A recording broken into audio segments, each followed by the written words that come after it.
at detoxification. Yesterday we looked at the role of genes in disease. We looked at the role of germs in disease. And with both genes and germs, we quickly saw that we can't blame them for our problems. They really only survive when the environment is right. But that's good news for us because it means we're not subject to our genes or subject to the germs. Last night we looked at cancer, and as you saw from the presentation, whoa, we could spend weeks on that one. And in every case, it can be slightly different. The threads that are coming together can be slightly different. But part of healing the body is detoxification. Because we all have been subject to environmental poisons at different times in our lives. And whenever an environmental poison comes into our body, the first place it goes is the liver. And the liver, I call the liver there's the type one. The project manager, because the liver is the one that deals with everything that comes in. So if an environmental poison comes in, it goes straight to the liver, as everything does. You see, on a job site, the project manager, he's orchestrating it. So if the plumbers come in, they go to the project manager. If the plasterers come in, they go to the project manager. So the project manager is orchestrating the job site. So we look at the job site being the human body. So environmental poisons come in, and the liver has a look at some of them and says, we can process that and eliminate it, but this one's nasty. We've got to wrap it up in fat and store it. And so this is often what happens when environmental poisons come in. They're locked up in the fat cells. It's almost like it's a little compartment that it's sort of holding it there so it's not going to poison us. We had a man attend our program who was a Vietnam veteran. And unfortunately in the Vietnam War, it was probably the first time chemical warfare was used. So a lot of the veterans from the Vietnam War have a lot of poisons in their body. And this man was a little overweight, and he said to me, my doctor said, don't lose weight. So why did his doctor say that? Because as those fat stores get broken down, what are they going to release? They're going to start releasing those nasty environmental poisons. We're going to be looking at that process today. So everything that goes into the body first goes to the liver, and then the liver determines where it goes. We're going to now look at what happens with food. We're going to look at this in more detail tomorrow with diabetes. But carbohydrates have become a huge part of people's diet today. And I want to show you what they break down to, and I want to show you what the liver does with that as the project manager. So what would be your carbohydrates? Bread, that's a high carbohydrate. Cereal is another high carbohydrate. Pasta, yep. Yep. What you call French fries, we also call chips. So chips are like French fries, and chips are also the thin, crispy that you buy. Rice, that's right. And pizza, that's another one that's become popular. Yes, potatoes. And we could do a whole list, but we're just going to put cakes, etc. So cakes, etc. takes into consideration pretzels, biscuits, cake. You call them cookies, we call them biscuits, croissants, donuts. There's a whole lot there. Rice is, yes, another carbohydrate, and sugar, that's a pure carbohydrate. In the gastrointestinal tract, these foods all break down to a singular structure called glucose. Now, while I'm talking about the liver, I'd like to stop for a moment and talk about fatty liver. Fatty liver has been quite common with usually alcoholics, and that's not a surprising because the huge amount of glucose they're taking. But when fruit breaks down, it breaks down in the liver, well, in the gastrointestinal tract to two singular structures, fructose and glucose. So fructose is a singular structure as glucose is. The fructose and the glucose go into the blood. I call M1, main highway, project manager, takes it from the portal veins straight to project manager. And it's in the liver that fructose is converted to glucose. And as glucose, then it's sent to the cell. So let's have another look at the cell. We've looked at the cell a few times. We'll be looking at quite a few times. You'll know it off by heart by the end of the week. And I'm sure when I first wrote this, you thought, what's she talking about? But you'll get it. So the glucose goes in and it goes through the 20-step pathway. We certainly looked at that when we were looking at cancer, and it gives us 2 units of energy. And the end result of that is the chemical form of glucose called pyruvate. And this chemical form of glucose, pyruvate, gets fed into the 8-step pathway. We looked at how it's called the powerhouse of the cell because it gives us 36 units of energy. And what makes the difference is oxygen. This pathway, no oxygen. So that's how the energy cycle in the cell runs. So when glucose and fructose both go to the liver converts the fructose to glucose and then sends it to the cell to go through the energy pathways. But when someone's on a high carbohydrate diet, let's have a look at some of these. A lot of breads are sweetened with high fructose corn syrup. Many in the cake section are sweetened with high fructose corn syrup. And high fructose corn syrup is probably the cheapest form of sweetening. So it's put in a lot of the carbohydrate foods. So let's say someone's having for breakfast a orange juice. It's usually sweetened with sugar. Even if it says no added sugar, they are allowed to put sugar in it. What do I mean by that? On a good year, when the rains come at the right time and the oranges are sweet, they don't have to put any sugar in it. But on a bad year, when they don't get the rains at the right time, the oranges aren't as sweet. By law, they can add sugar to bring it up to the sweetness of the good year and say no added sugar. It's sort of just a trick in wording. They'll say, well, there's no added sugar after we got it to the sweetening of the good year. So even when it says no added sugar, it's like they do this trick in their wording. It's like margarine. It says polyunsaturated fat. It's actually a saturated fat.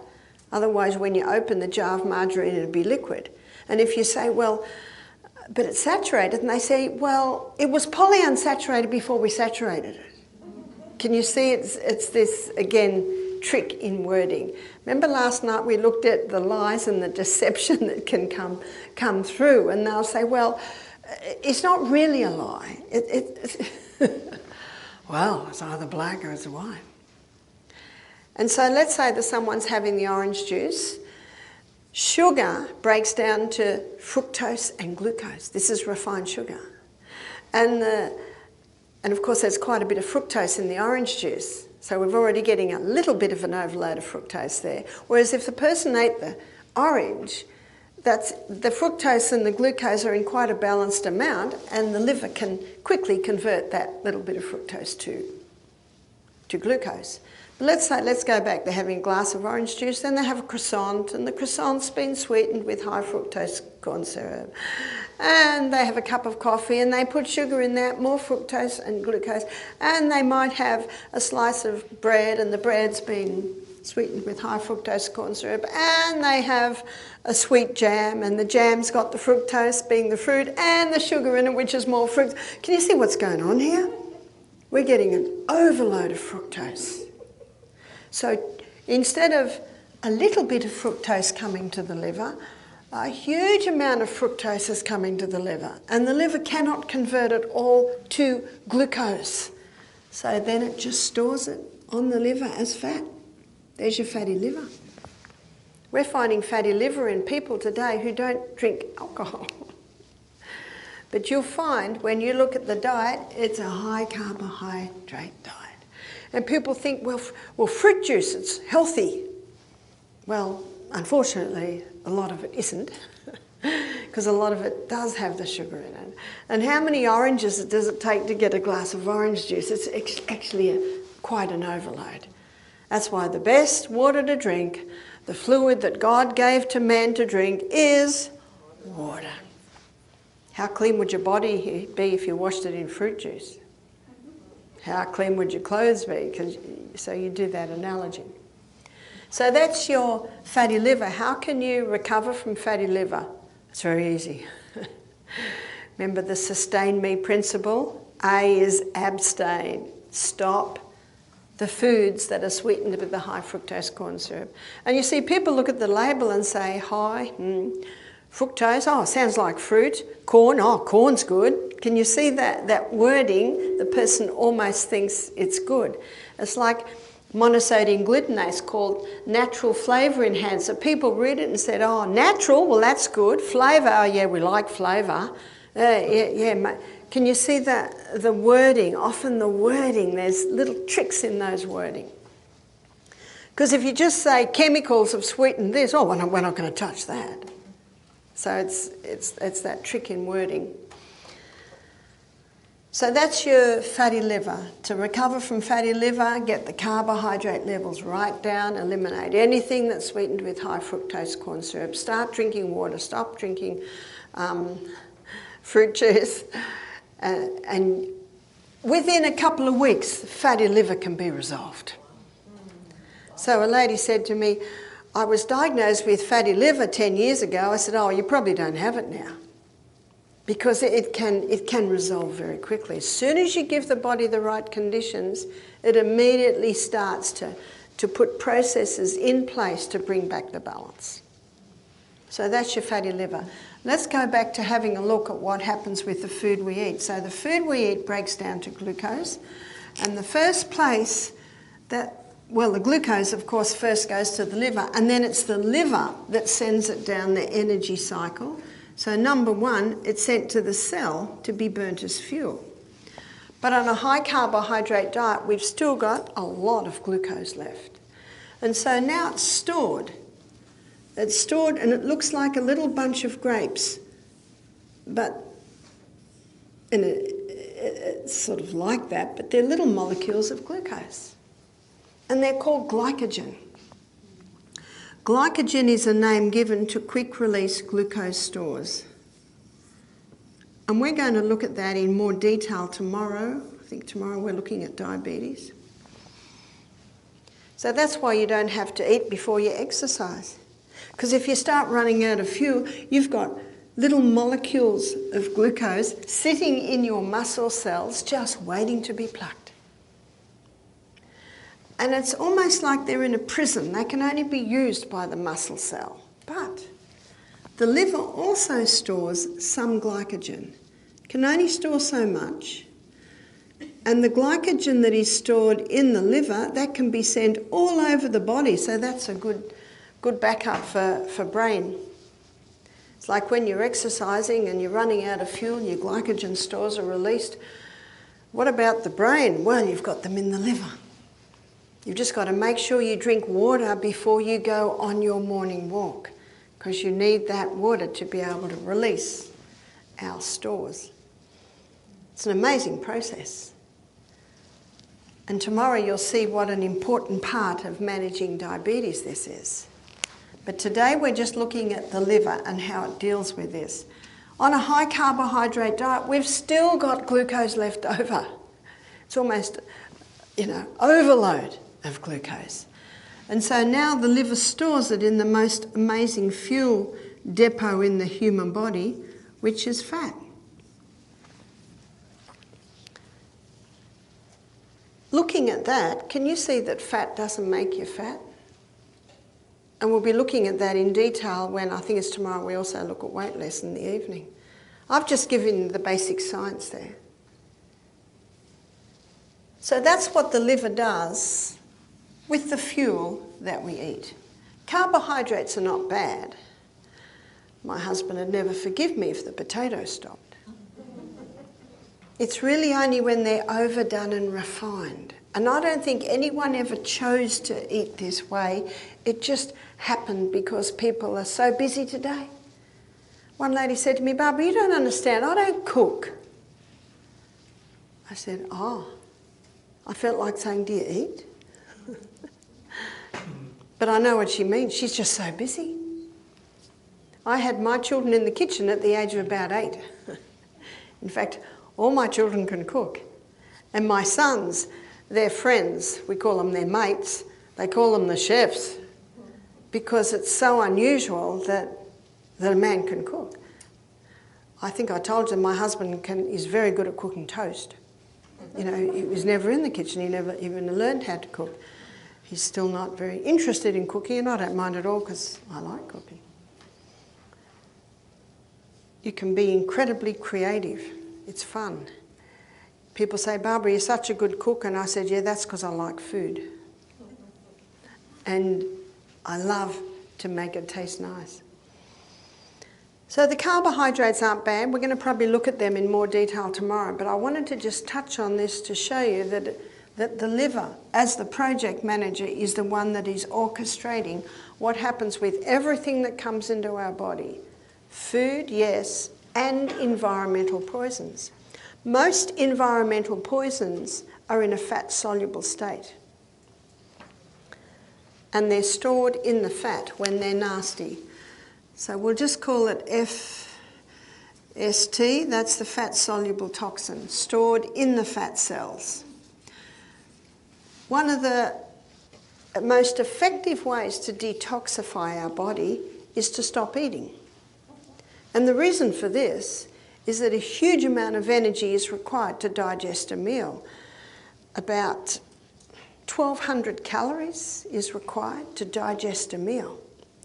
So when you stop eating, all those calories are now looking for something to do. And what they do is they look around at the body and they go to the place in the body that needs the most help. It can be likened to what happened, I'll tell you what happens to me. If I'm on holidays at home, I go to the place that's been bugging me. Every day I sweep the floor and wash the dishes and make the bed and wash the clothes. You know, you've got your maintenance, but over in the corner there's a pile of papers that's piling up. And I'm thinking I'll get to that. But it's not a priority.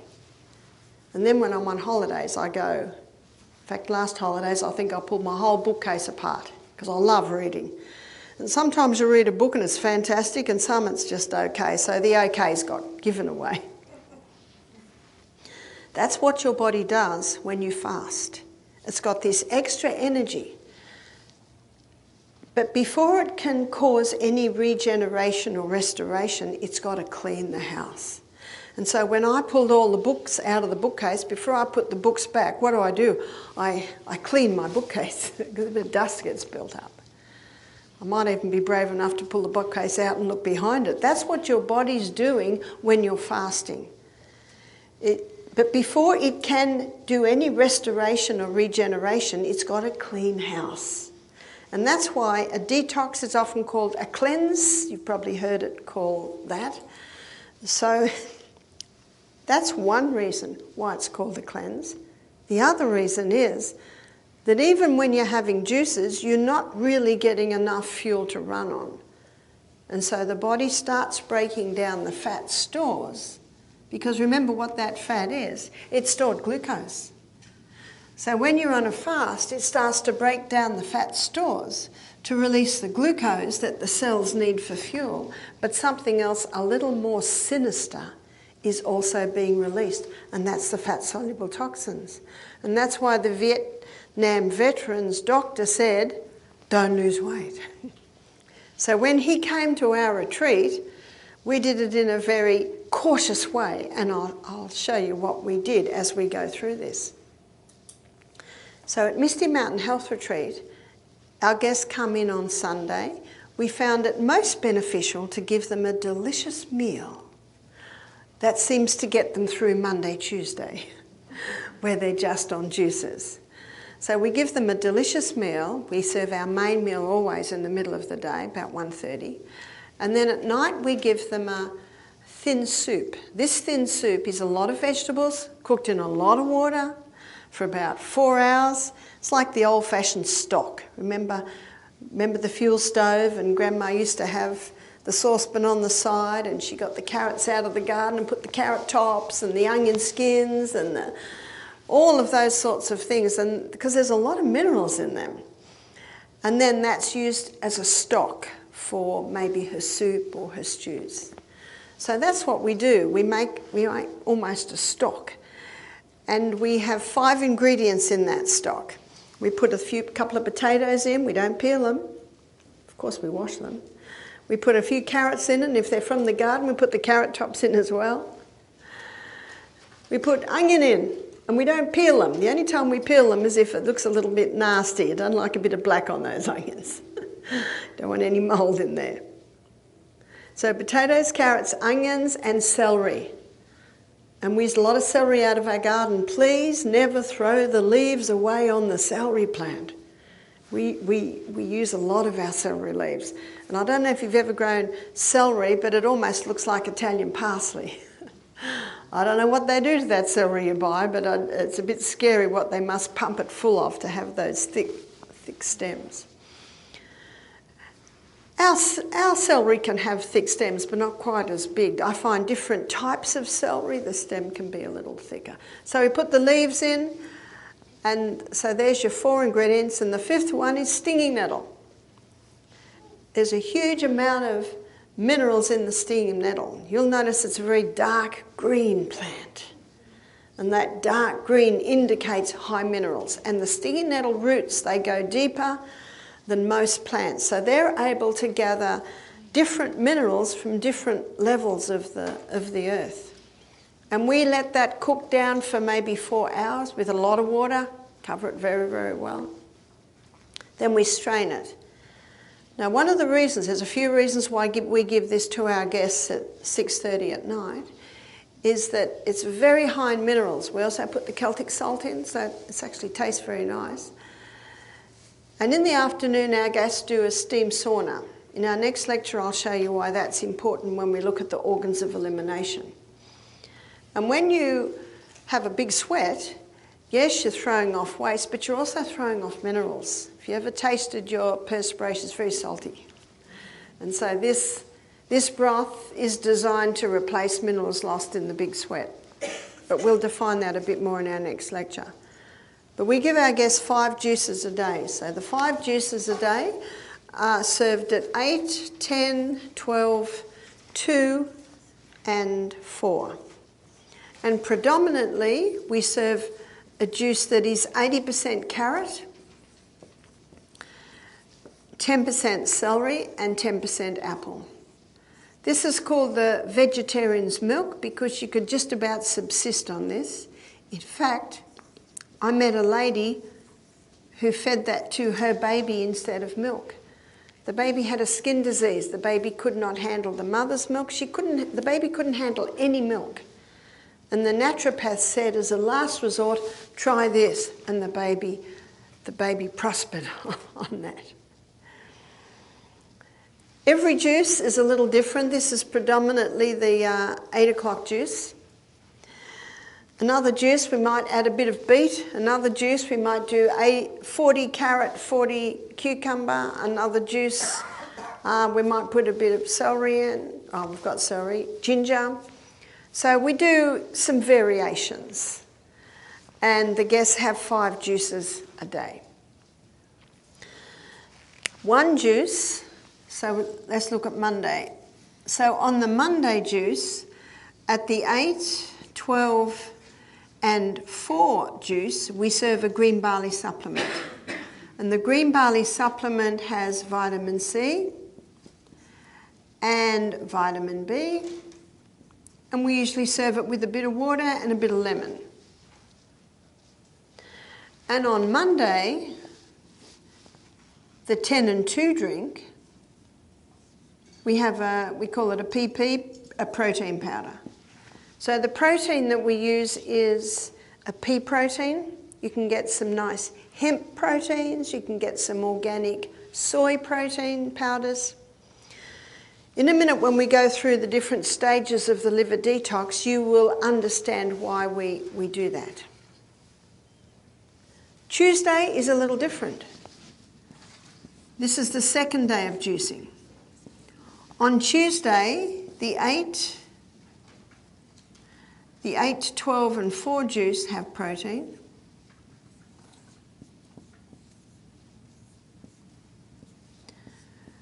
And on Tuesday, the 10 and 2 juice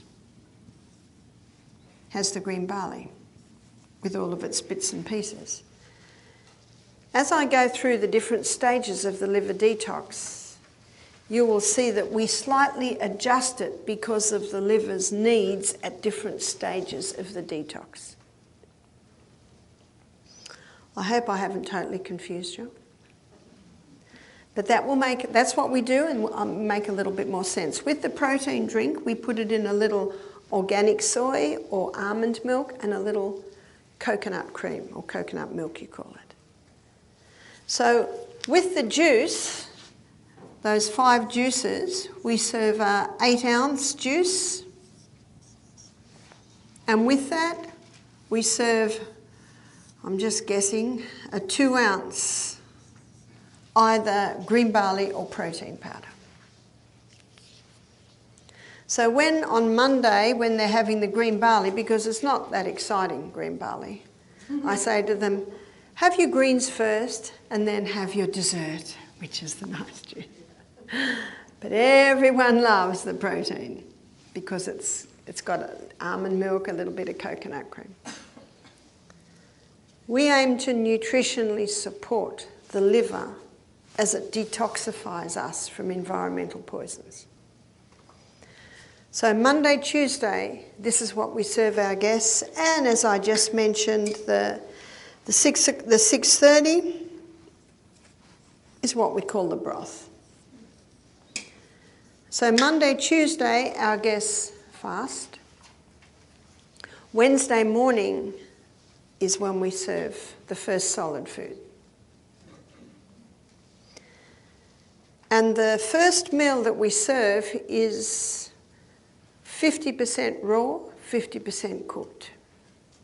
When a person has a very delicate gut, maybe irritable bowel, they do not go well on a lot of raw food. We serve buffet. We find someone with irritable bowel, grated carrot, no. Lettuce, often no.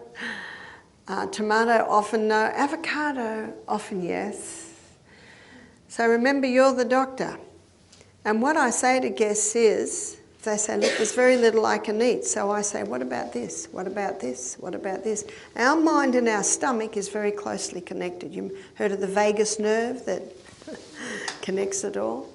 And I find that if I make a suggestion and the person says yes, you see their stomach and their mind are closely connected. And so when they like the sound of that's what we serve. Because you're the doctor. There's no absolutes here. What works for one does not work for the other. But we find predominantly most guests do well on this. One man said, and this man was, I'll give it to you in kilos. The man was 48 kilos, and I'm 48 kilos, so that's about 100 pounds. The lady was 38 kilos. So that gives you an idea of how thin they were. And they said, we can't fast. Please don't fast us. Now, we're not absolute rule at our health retreat. We make suggestions, and of course it's the person's choice. But most people come to us to have the fast. And I said to them, with all due respect, I think it's important that you have a fast because your poor old stomach has been so overloaded. Because they were so thin, they were eating huge amounts of this, overloading their stomach. And they overloaded their stomach so much that the stomach actually couldn't access the nutrients in those foods, so it was just about going straight through them. They were getting thinner and thinner and thinner. I said, your stomach needs a rest. But I said to them, to help your body not to lose any more weight, because I acknowledged they couldn't afford to lose any more weight, we gave them a protein drink every single juice, every juice. And they didn't lose weight. They were very happy. And they both had this huge scar on their stomach. Do you know what you see? You know what it means when you see a huge scar, maybe 1/2 an inch wide? That has been opened several times. Because if there's been one cut, you might have a very fine line of a scar, but if it's been opened again and again and again. So they'd had major gut problems for a long time. So I said to them, I know you've come here for my advice, and my advice is your stomach needs a rest. And I said to them, if I give you protein every juice, I can't guarantee anything, but I'm pretty sure you won't lose weight. And even if you do lose a little, your stomach will now be working so well that you'll start to put on weight. So they agreed. I saw the man 2 years later, and I did not recognise him. He was 200 pound now, but it was muscle and he looked very good. He said, I just want to thank you for what you did. Your advice, that stomach needed a break. So if someone's ever worried about losing weight on the fast, we just give them extra protein. So we had a lady do our program, loved it so much she came back with her husband, who was 45, and 3 sons, 18, I think 20, 22. And what do young boys those age want? Muscle. So they're a bit worried about the fast, so we not only gave them protein every juice, we gave them another protein drink 7:30 at night. They were happy and they did not lose weight. So you adjust. Some people say it's too much juice. I say it's fine, we'll give you 4 ounces. Some people say no, it's not enough juice. Oh, okay, we'll give you a little bit more. So you see, you're adjusting. You're adjusting per person. So that's the Monday, Tuesday juicing program. I say to our guests, you could not eat in a day what we put in the juices. It's a huge amount of nourishment in those juices. But what we want to bypass is digestion.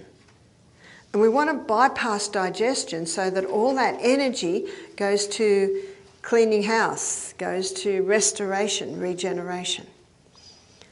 So our guests have a meal Sunday. And so by the evening, when probably usually some solid food will come, the body starts realising there's no food coming, and so even Sunday night, the body can start breaking down those fat stores. That fat-soluble toxin that's stored in the fat stores, it cannot be released as a fat-soluble state. It has to be broken down to a water-soluble state. And so the liver does this in 3 phases. So phase 1 with some people is happening Sunday night, with some people it's happening Monday morning. In phase 1, the liver takes the fat-soluble toxin, because even though we supply a lot of juices, it's still not quite enough for the needs of the cell. And that's why the fat cells start getting broken down. So the fat-soluble toxins are once again released into the bloodstream. The fat-soluble toxins once again come to the liver. And the liver's about to say, not this guy again, wrap him up in fat and store him. And then the liver says, oh, actually, they're at the health retreat. They're getting the nutrients necessary to break this down to a water-soluble state. And so the liver now puts it through those phases. Phase 1, the liver takes this fat-soluble toxin and it breaks it down to a metabolite. A metabolite simply means the first stage of metabolism or breakdown. But this metabolite is nasty. Sometimes it's 100 times more toxic than it originally was, especially in the case of alcohol. sometimes it starts releasing a lot of free radicals. What are free radicals? Free radicals are atoms with an electron short. So with an atom, you need to have equal electrons on the outside that are spinning around to neutrons. But what happens is often environmental poisons will take that electron, so now we've got an unstable atom, and that unstable atom's looking for another electron, so it'll take it from another atom. Now there's a free radical, it'll take it, and then another free radical. You've probably heard of free radical damage. This metabolite is highly volatile. And you might look at this and comment and say, well, what's the liver doing? It's just created something worse than it originally was. It's a process.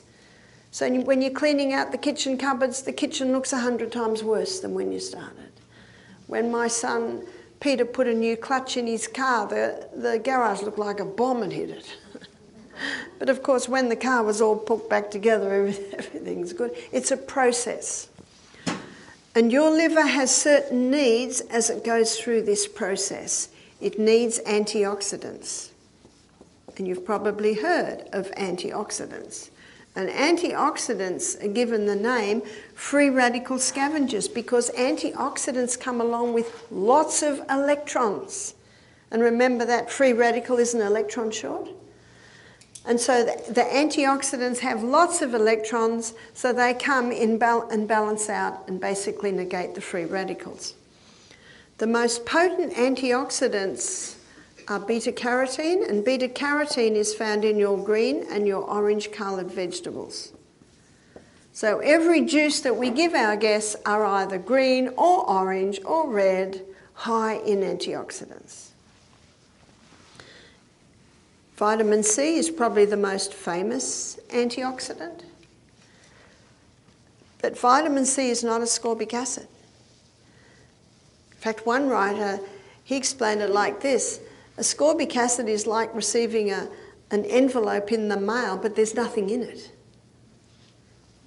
In nature, ascorbic acid is found with bioflavonoids. So if you buy vitamin C, make sure it's ascorbic acid with bioflavonoids. That's your whole C. In fact, in Australia, they did some testing of foods in, I think you have Costco. We don't have Costco, but we have Woolies. It's like a supermarket. And they tested the oranges, they tested all the fruits, they tested the vegetables, and they found that the food that was the highest in vitamin C in the supermarket was cabbage.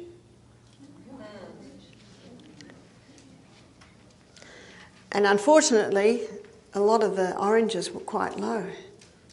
For oranges to be high, they have to be picked early in the morning with a tree that has received peak nourishment because of the microbes in the soil. I know when my son William was landscaping, that was his first apprenticeship. And we put him into that apprenticeship at the age of 15. In Australia, you can go into apprenticeships quite early. And he used to do landscaping and maintenance on many gardens, and it was in a very wealthy area. And one day, this lady came out and said, "William, take those orange things off the lawn. They're messy." They were oranges. So William got all the oranges. They would have been very nice oranges. I wonder if that lady buys orange juice. And he said to me, "Oh, they're amazing oranges." So those oranges would have been high in vitamin C. In fact, of the fruits, they found that kiwi fruit was higher in vitamin C than even the oranges. Again, much depends on how they're grown, how early they're picked. Sometimes they're stored for a long time, sometimes they're gassed to slow down the ripening, so all of this happens, which is why in many cases, our foods today don't have the nutrients that our bodies need. The third most famous antioxidant is vitamin E, and vitamin E is a fat-soluble vitamin. So your fat-soluble vitamins are A, D, E and K. And our guests are getting their vitamin E in their protein drink when we do it with almond milk and coconut milk. So there's vitamin E in there. It's a fat-soluble vitamin. So that's what the liver needs in phase 1. Take your mind back to the program that we give our guests on Monday. We give them 3 green barleys with vitamin C added, and all their juices are high in beta-carotene. So you see that we're nutritionally supporting the liver as it goes through phase 1. I'm going to put these 2 sideways because they're not antioxidants, but the liver still needs these at this stage. Minerals, and all of those juices are high in minerals, especially the green barley. And your B vitamins, which we add to the green barley drink. Within 36 hours of beginning a detox program, phase 2 kicks in.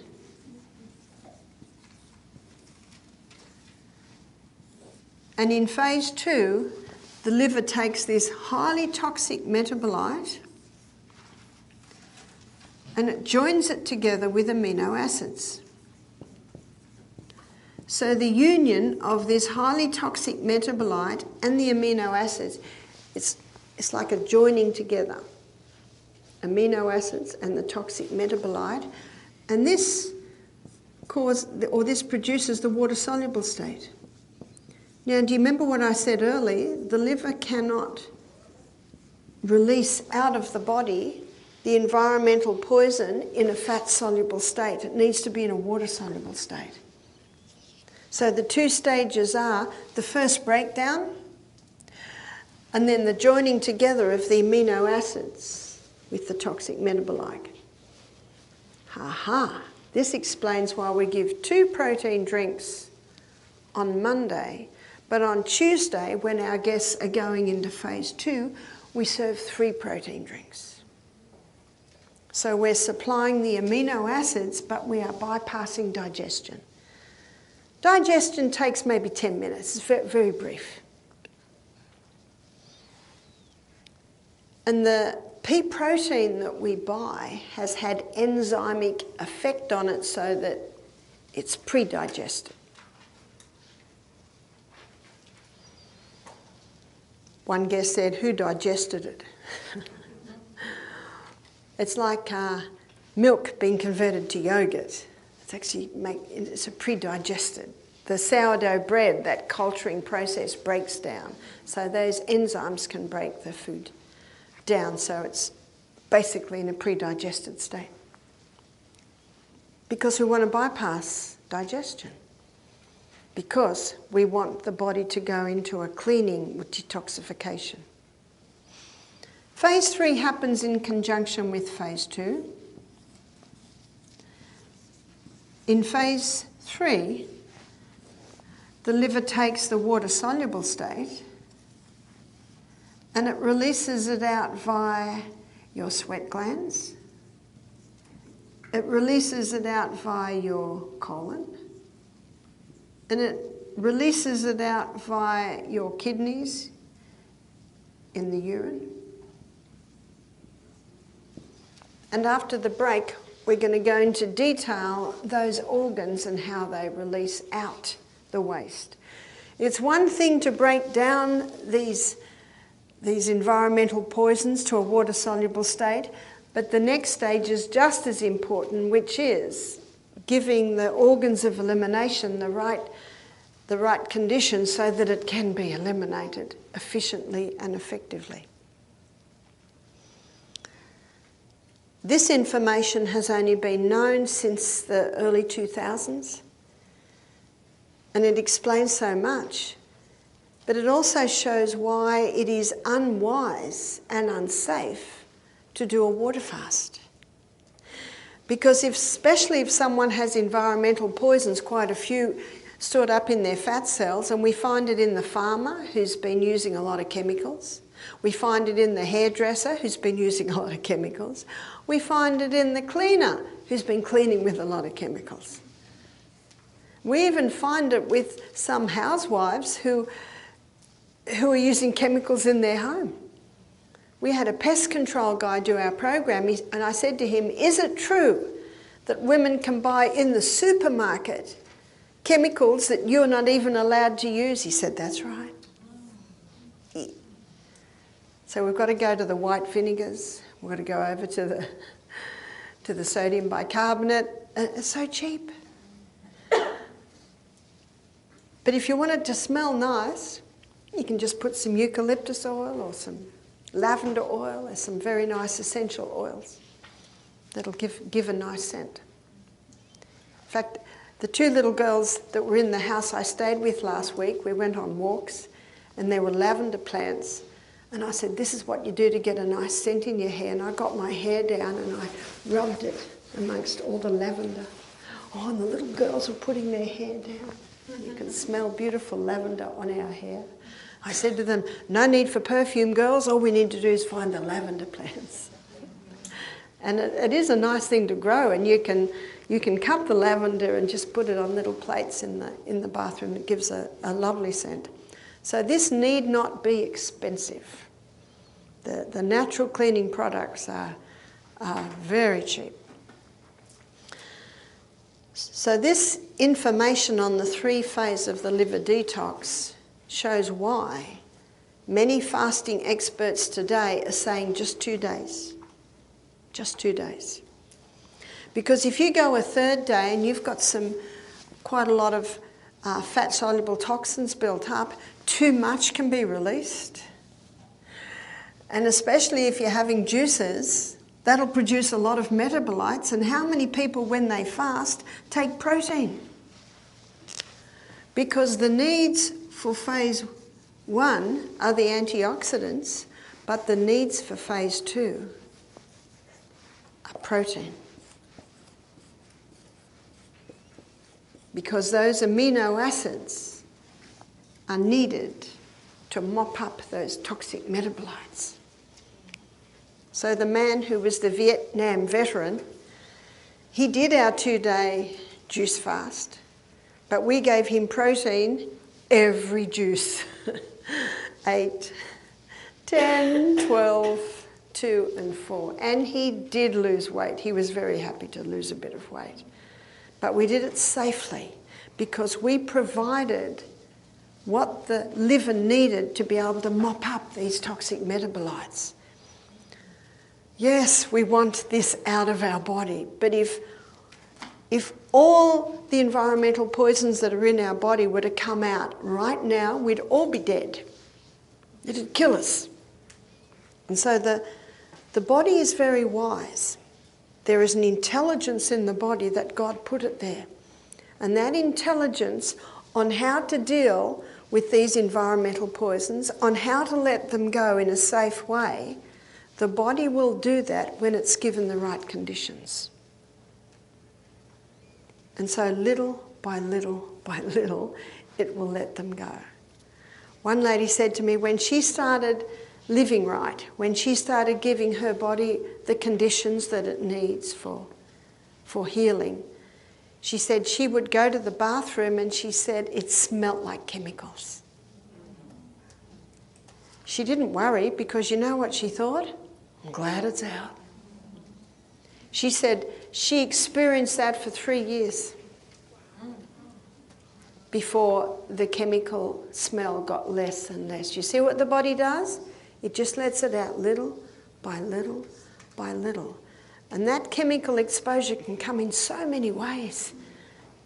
And unfortunately, in ways sometimes we don't anticipate. My grandson, Seth, he's married now. He's been married, I think, 18 months. And he came into my daughter's house one day and she could barely stand the smell. She said, "What have you washed your clothes in?" And he said, "Oh, I got this lovely fabric softer, Mum." Ugh. She said, "I'm going to give you a change of clothes and I'm going to wash those clothes in water and get that bad smell out." And a lot of people put fabric softener in to make the towel soft. Well, in the next lecture, I'm going to show you how our skin needs exfoliation. I know my son Peter, the harder than the rougher the towel, the more he likes it. Well, it doesn't have to be like sandpaper. But if you put your clothes out on a windy day, I used to love it. We call diapers nappies. I guess we English rule, so we've got a lot of English terms. And I just loved it when it was a really windy day, because when I got the nappies in, they were so soft. And I guess dryers do that. But I've never owned a dryer. Never owned one. We just hang our clothes on the clothesline. What do you do when it's raining? Just hang it under the veranda. And if it's winter and it's cold, at the end of the day I bring it in and hang it round the fire. And one lady said to me in Alabama, she said, "Oh, my grandmother did that. That's what they used to do in the olden days." And where my daughter lives in Wisconsin, of course they're 6 months under snow, there's a lot of Amish, and the Amish hang all their clothes on the clothesline when there's 6 foot of snow outside. And what happens is the clothes freeze, and what they do is at the end of the day they get the clothes and they flick them, and the frozen water all falls off and they're 3/4 dry. I guess that's what they did, before dryers came along. And then they hang them round their fires. I went with my daughter into an Amish house one winter, because they let my daughter in because she helps them with massage and things like that. And she's got to know them. And the houses are as warm as toast. I guess they warm their houses the way our ancestors did, a couple of hundred years ago, with wood stoves. And that's how they dry them. And one lady said, "But Barbara, it's so easy. I just wash the clothes and I put them in the dryer, and in 2 hours I've got clean, dry clothes." I recognise that it is easy. But remember, the sun purifies. The sun cleanses. So if at all possible, clothesline. In fact, if someone sells clotheslines here in Lincoln, they're going to love me, aren't they?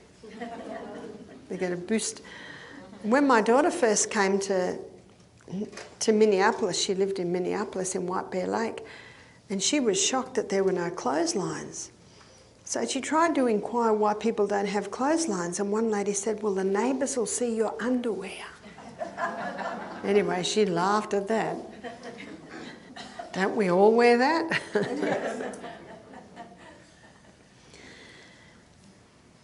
I gave this lecture a few years ago at a seminar in Minneapolis, and a man who was a scientist came up to me and he said, "This is very interesting."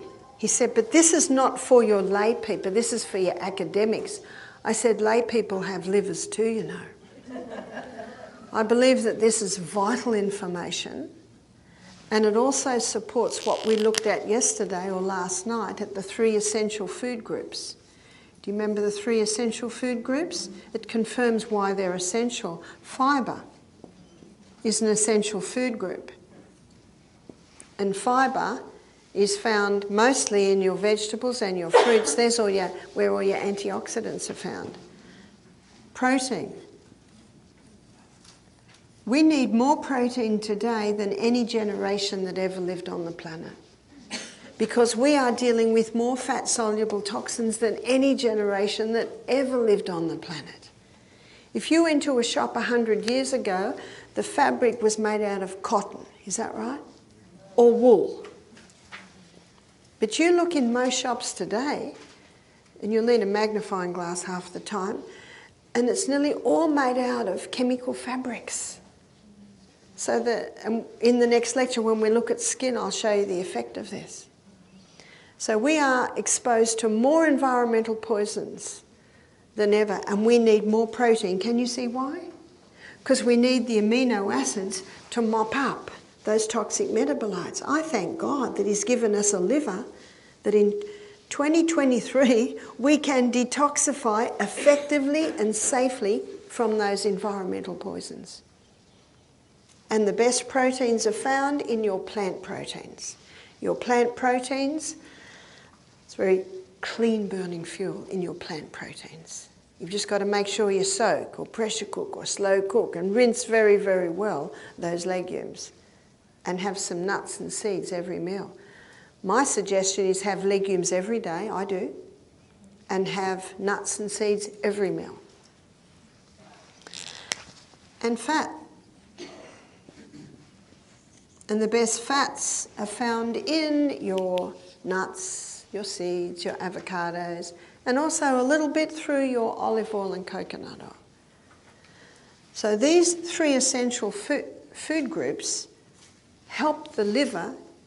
They nutritionally support the liver to be able to effectively detoxify us from these fat-soluble toxins and to deal with these metabolites which are part of the first breakdown. Can you imagine if a person has lots of juices but doesn't supply the amino acids, they can be sicker after their fast or their detox than before. So we need that protein. And on this high carbohydrate diet that many are having, often they're deficient in fibre, protein and fat. They're overdoing the non-essential and missing out on the three essentials. Another reason why people are sick. And again, in every case it can be slightly different. So what does phase 3 need? Phase 3 of the liver detox needs fat. Why fat? Because it keeps the cells supple. 50% of the membrane around every cell is fat. How do we supply the fat? In the protein drink. We put a little almond milk and a little coconut milk. So the body, the liver specifically, is being nutritionally supported. If a person goes on a detox and they only do water, some people can get away with it if they don't have a lot of fat-soluble toxins built up in their body. That's about the only way they can get away with it. But if a person goes on a water fast for a couple of days and there's quite a few fat-soluble toxins built up and they don't supply the amino acids, the liver starts to break down to supply the amino acids. So within 48 hours of starting a detox program, they can suffer 25% liver function loss. Eee. The good news is that the liver is a recoverable organ. That's why they can do a liver transplant with just a small piece of liver. So that's the good news. And by looking at this, you can see why God made it that way.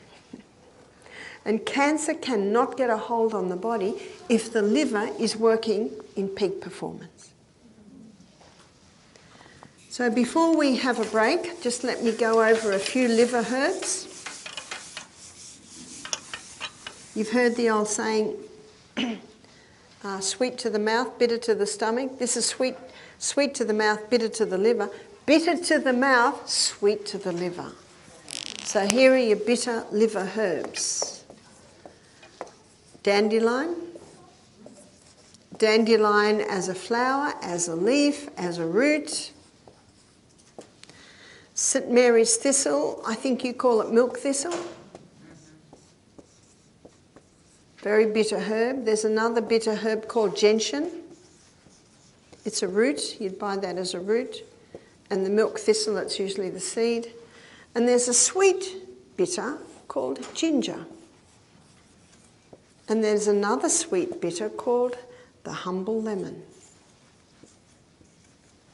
Lemon is acid where it should be. Where's that, students? Stomach. And alkaline where it should be, which is in the tissues. These three are such bitter herbs that a lot of people find it easy to take it as a supplement in a capsule or tablet. And if anyone has any liver problems, the liver herbs are important because those herbs can revive and restore the liver. That's the good news. Anyone that's had hepatitis or has hepatitis, they should go on the liver herbs. And at the same time, to help the liver greatly reduce their exposure to environmental poisons, because it's the liver that suffers. The more chemicals that come in, the more load it puts on the liver. Yes? Can you eat straight dandelion? You can. It's pretty bitter. Yep. Yep. Yep. You want to get it without herbicides. Yeah, we don't want any dog droppings or herbicides on them. But when I was walking the hills in Germany last week, they're just everywhere. I saw dandelion leaves this big in that underneath the forest. Very nice. We're going to have a break now. And we're going to come back at 10:30. And when we come back, we're going to look at detail in the organs of elimination.